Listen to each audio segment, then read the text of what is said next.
Japan का वो secret formula जो किसी भी स्किल को मास्टरी में बदल देता है, शू हा री।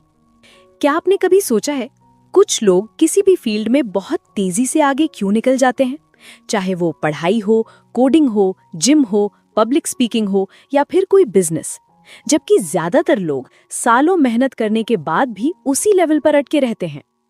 आज मैं आपको बताने वाला हूं जापान का एक ऐसा सीक्रेट सिस्टम जिसे सैमुराई, मार्शल आर्ट मास्टर्स और आज के टॉप परफॉर्मर्स तक फॉलो करते हैं। एक ऐसा फॉर्मूला जो आपकी सीखने की स्पीड को 10 गुना तक बढ़ा सकता है। इसका नाम है शू हा री।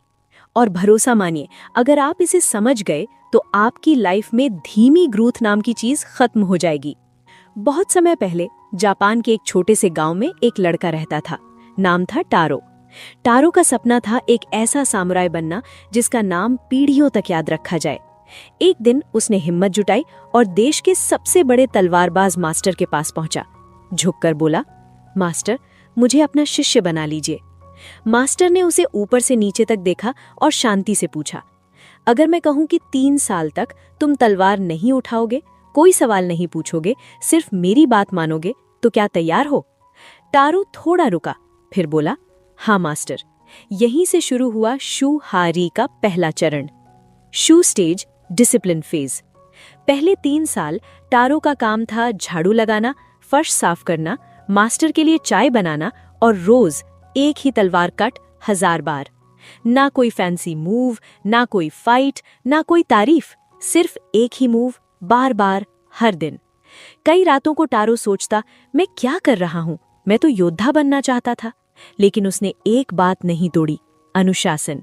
यही था शू, बिना सवाल किए सीखना, पूरी ईमानदारी से कॉपी करना, बेसिक्स को पत्थर की लकीर बना देना। हा स्टेज, अवेयरनेस फेज। 3 साल बाद मास्टर ने पहली बार कहा, अब तुम सीखने के लिए तैयार हो। अब टारो को अलग अलग गुरुओं के पास भेजा गया, अलग अलग स्टाइल, अलग अलग तकनीकें। अब फर्क ये था, टारो सिर्फ देख नहीं रहा था, वो समझ रहा था।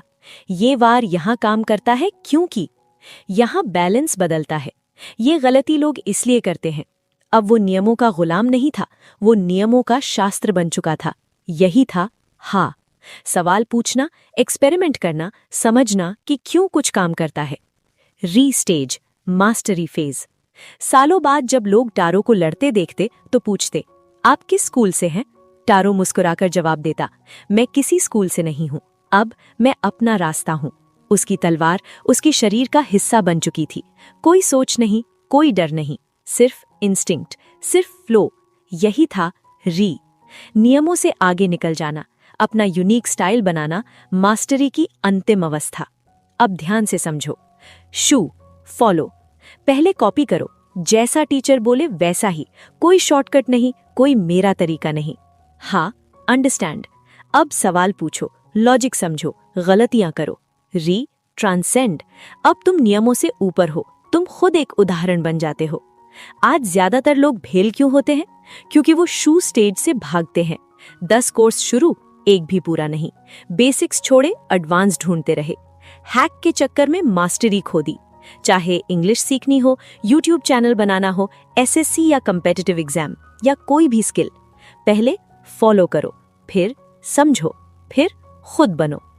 अगर तुम सच में अपनी लाइफ बदलना चाहते हो तो आज एक फैसला करो, अगले 3-6 महीने सिर्फ शू, बिना शिकायत, बिना तुलना, बिना जल्दबाजी।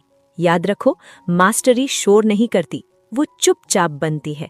अगर ये वीडियो आपके दिमाग में कुछ क्लिक कर गया है तो लाइक करो, सब्सक्राइब करो और कमेंट में लिखो आप कौन सी स्किल में शू हा री अप्लाई करने वाले हो।